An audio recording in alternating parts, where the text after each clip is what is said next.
नमस्कार दोस्तों, हर्ष के साथ राज यूट्यूब चैनल में आप सभी का स्वागत है। दोस्तों, पिछले लेक्चर में हम सभी पब्लिक पॉलिसी के मीनिंग के बारे में जाने थे। इस लेक्चर में हम सभी पब्लिक पॉलिसी के विशेषता के बारे में जानेंगे कि इनकी क्या फीचर, क्या महत्वपूर्ण विशेषता है। तो सबसे पहले जो इनकी प्रमुख विशेषता है, जो मैंने प्रथम में राइट डाउन किया हुआ हूँ, कहता है कि लोक नीति का जो मुख्य उद्देश्य है, लोक नीति का जो मुख्य उद्देश्य है लोकहित है या लोक कल्याण करना होता है।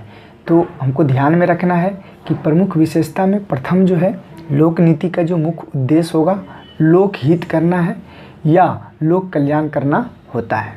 नेक्स्ट जो है लोक नीति के निर्माण में सरकारी संस्थाओं और सरकार में कार्यरत पदाधिकारियों की प्रमुख भूमिका होती है। तो आपको ये ध्यान रखना है, मैंने यहाँ राइट डाउन किया हुआ हूँ प्रमुख भूमिका होती है। वैसे नीति निर्माण में विभिन्न सारे लोगों की भी भूमिका होती है, लेकिन अगर प्रमुख जो महत्वपूर्ण भूमिका है वो सरकारी संस्थाओं का है। साथ में सरकार में जो कार्यरत पदाधिकारी है, जो सिविल सर्वेंट हैं, उनकी भूमिका अहम होती है। नेक्स्ट जो इनकी विशेषता है, लोक नीति का निर्माण जो है एक जटिल प्रक्रिया का परिणाम होता है।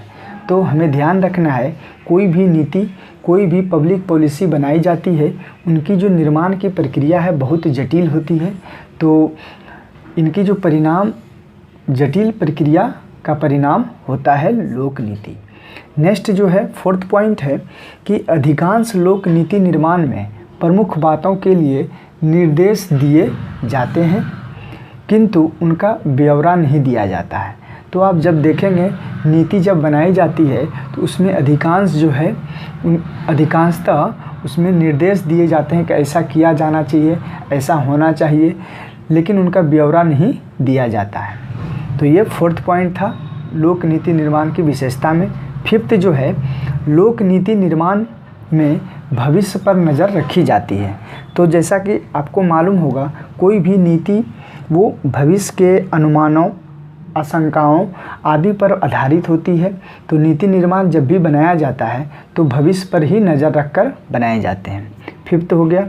नेक्स्ट जो सिक्स्थ विशेषता है, लोक नीति के निर्माण में समाचार पत्र, बुद्धिजीवी, लेखक, विधायक, प्रशासक, राजनीतिक दल, हित समूह आदि का भी योगदान होता है। अप्रत्यक्ष रूप से जब आप लोक नीति बनाती है सरकार द्वारा, तो उनमें प्रशासक, राजनीतिक दल, हित समूह, बुद्धिजीवी, लेखक, इन सारे लोगों का भी योगदान बहुत होता है।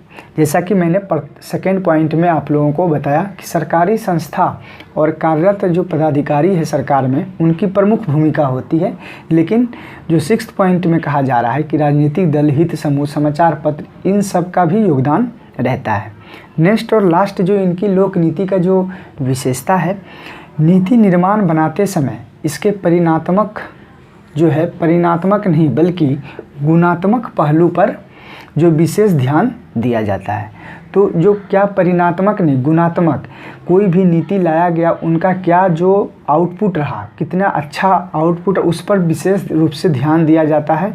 तो ये लोक नीति को बनाते समय इसी बात को ध्यान में रखा जाता है, परिणात्मक नहीं बल्कि जो है गुणात्मक पहलू पर विशेष ध्यान रखा जाता है। तो दोस्तों, आपको ये समझ में आ चुका होगा, मैंने कुछ महत्वपूर्ण इनकी विशेषता को बताया है। तो आप इसे याद कर लें और अपने कॉपी में भी राइट डाउन करें, क्योंकि मैं एग्ज़ाम ओरिएंटेड जितने भी वीडियो बना रहा हूँ एग्ज़ाम ओरिएंटेड है। तो दोस्तों, आपको मेरा ये वीडियो कैसा लगा आप ज़रूर बताएं। साथ ही साथ अपने दोस्त जो भी यूजीसी नेट पब्लिक एडमिनिस्ट्रेशन की तैयारी कर रहे हैं उनको भी शेयर करें, जिनसे उनका भी मदद हो सके। थैंक यू, धन्यवाद।